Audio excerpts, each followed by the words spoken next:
I'm back, baby. 15 years in the gallery. Life of the deadest they ever seen. A mental heart. Hey, yes, I am back. This is Sam here with my Flux Sub. I've been away for a couple of weeks. I had some subscriber issues, but I am back and I'm here to tell you about 2000 AD. If this is your first Flux Sub, this is where I take 2000 AD, I have a look at it, and I tell you what I think. A couple of weeks ago, I didn't get my 2000 AD, which is a problem if you're doing videos like this where you're trying to do a weekly review of 2000 AD. So I was waiting, and eventually it turned out that my bank card, which I got my subscription, had expired. 2000 AD, they sent me the email to warn me about this, but it went into my spam folder, so I missed it. So by the time I had renewed my card and got it all sorted out, I'd missed a few weeks. So I emailed the subscriber store and they were very helpful. They sent me 6 copies. I got 6 copies of 2000 AD on this weekend, on Saturday. I got 2050 all the way to 2055. Now, I've already got these 3, 50 to 52, so I now have doubles of those. But in a big lump, I got these 3, which is 2253, 2254, and 2255. These are the ones I missed. These are the ones I'm going to review in one big lump. Instead of doing individual Flux Subs, this is a triple Flux Sub. Now, before we get into that, I haven't been sitting on my laurels. I've been busy, and what I've been doing is I've been adapting a old graphic novel by Neil Gaiman and Dave McKean called Signal to Noise. It came out in the 90s, and in the 2000s, I'm not sure exact date, but there was a radio adaptation of it by the BBC. So what I've done is I have merged these two together. I've combined the graphic novel and the audio in a sort of a remix, an adaptation of this interesting graphic novel. It's not very 2000 AD, I must warn you. It's a dark story about a man at the end of his life imagining one final film that he will never get to make. It's beautiful, it's haunting, it's not 2000 AD, but it is beautiful and I really hope you would like it. Here's the first part here. There's 10 parts. They're pretty short parts. They're only between 2 and 5 minutes long. Watch the first one and then you'll be led on to the next 10 parts. Watch it. I hope you like it. If you do like it, give it a like and share it. I want more people to see it. It's been a labour of love. I hope you like it. I hope Neil Gaiman and Dave McKean like it. I'll see. Anyway, right, so let's have a look at my 3 copies of 2000 AD. Right, no unbagging because they all came in one big lump and I just opened them up and whatever. So, first off, let's look at the covers of each one. Well, we'll look at 2253. We've got a cover by Disraeli here for Scarlet Traces. I would say this isn't a very good cover because you don't have faces. The sad fact is that faces sell. I mean, look at thumbnails of YouTube clips. Faces make people click on it. Go into any W.H. Smiths and look at all the magazines. How many of them have faces on them? Most of them. Faces sell. The faceless aliens here, I don't think that's a very good cover. I mean, the art's nice, but this is not something that would jump out on a rack. Then we've got 2254. Now, this is Mark Harrison doing one for Out. Photobomb with Sid there. That's straight from the episode, as we'll see in a bit. I mean, you've got a face there, but the rest is a mess. Again, not a great cover. Not something that will jump out. No. And we've got 2255 with Keeper Hag. Great cover. This is the sort of cover that's 2000 AD is good at. This will jump out at you. That's by Alex Rowland. That's great. An action shot. Brilliant. Look at the Jed's chin there. That's a great cover. Anyway, let's have a look inside these 3 progs. The way I'm going to do this is I'm going to have a look at each story across the 3 progs. I'm not going to read the damage report because we don't have enough time. And also can you make sure that you like this video and subscribe to my channel. I've got 300 subscribers now, so I'm making a special video for that, and it really helps if you do subscribe. So let's have a look at the first one. And the first story is, of course, Judge Dredd. Judge Dredd the Hard Way, Part 4. Dredd struggles with the Soviet droid here and manages to free himself by shooting the water and electrocuting himself. We see the robots here. Biff, I think maybe that's a reference to Back to the Future because he's a bully. And they're now hypnotizing people to hate the judges. I don't think they need hypnotizing because people hate the judges.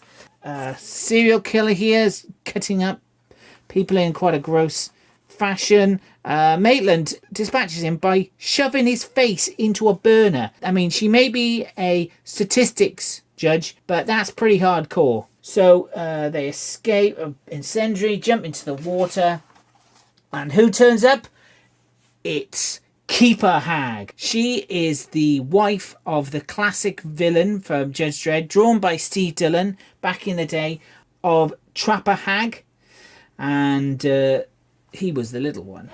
And we've got part 5, where Dredd is pretty much messed up by Keeper Hag here. Maitland's electrocuted. Thunk, he's absolutely smashed to bits. And we've got droid Rob, and we've got droid Drim.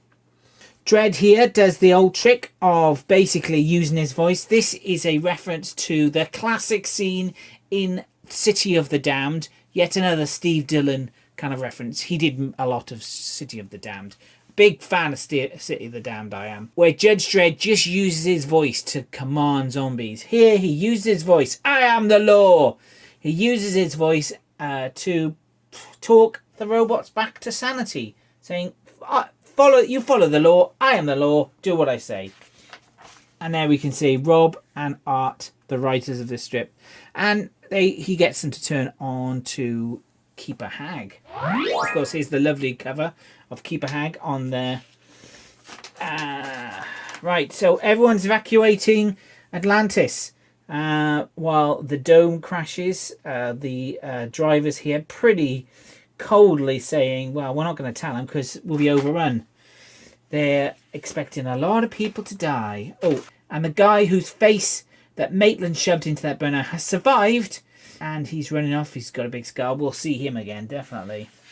So Keeper Hag doesn't want to run away. She wants her money. Dredd does the extreme thing of shooting Atlantis and flooding everyone so that they all die. Well, all the baddies die. And Maitland and Dredd are washed into this craft to escape. And here we have a little roundup. So Dredd's talking to Maitland about the actual reason this story happened was that Dredd went to talk to Maitland about her plan to defund the judges. So all this happened in between. And we're going to make the Red Queen pay, so we'll see here again. I don't know much about the Red Queen. That was a story in the magazine. Yeah, was this a good story? Well, I mean, it was very action-packed and lots of characters that got dispatched. I mean, in a way, it was a classic Judge Dredd story. But I kind of like all the intrigue about Maitland. We never got that at all. And to be honest, I'm not a huge fan of the art. It's a little bit scratchy and a little bit inconsequential. But pretty good story. We'll obviously have sequels. Next is Diabolics Part 4. I am getting fed up of this story now. The art, I kind of like the scratchiness of it. Yeah, I've ceased to care about this. That's the trouble with sometimes you get stories in 2000 AD. I don't really care about it. No. Yeah, this artist, who is it? It's Antonio Fuso. Not a fan. And we have the most divisive strip in here, Pandora Perfect. I'm enjoying it. I'm really liking Brett Parsons' art.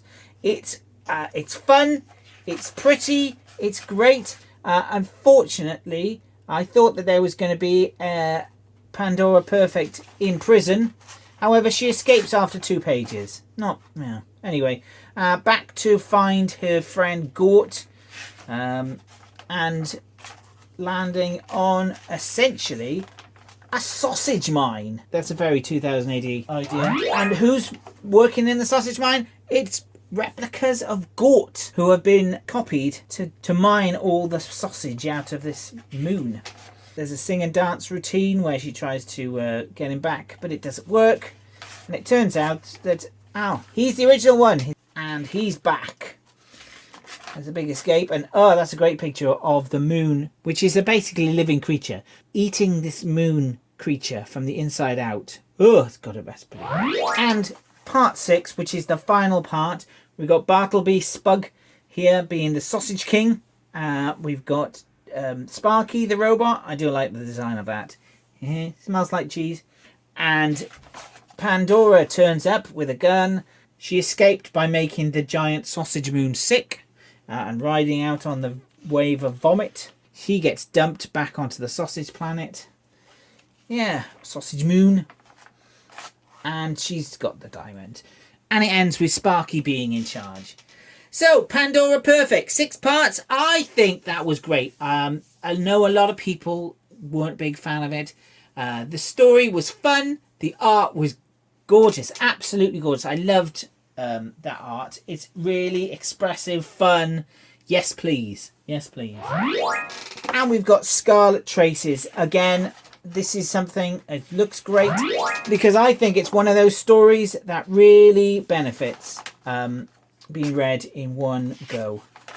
Yeah, it looks great. It looks great. I'll find out when I sit down with a mug of tea and go through the whole of Scarlet Traces in one go. I shouldn't really look at it, any spoilers. Well, it's fine, I've forgotten everything. And we're going to end with Out, Part 4. Sid gets the age-old problem of travellers worldwide or galaxy-wide. Lost luggage. But the trouble is, though, Sid's lost luggage happens to be her sort of bag of infinite space, which doesn't just have, like, some dirty underpants and her passport in. No, it's literally got everything she owns, an entire house worth of stuff in this talking bag, and it's gone missing. She talks to an ambassador, says, it's probably gone out. She says they'll sort it out, just wait. But Sid takes matters into her own hands and decides to go and find who has nicked her bag. And it turns out to be these guys. Bit scary. The black market criminal gang. So Sid is kidnapped by this black market criminal gang and walked into the centre of this planet, sort of tied up, Return of the Jedi style. It's pretty scary because they're walking all the way down. They're falling and dying, and she gets bored. Are we there yet? I mean, wow, that's a mad picture there. I don't know what's going on. She finds her bag, and these aliens have a look at her and go, what a waste of effort. There's nothing. You can't have sex with her. They can't eat her. But they look something up. So they find out something about Sid and start shouting, Marabunda, Marabunda, Marabunda.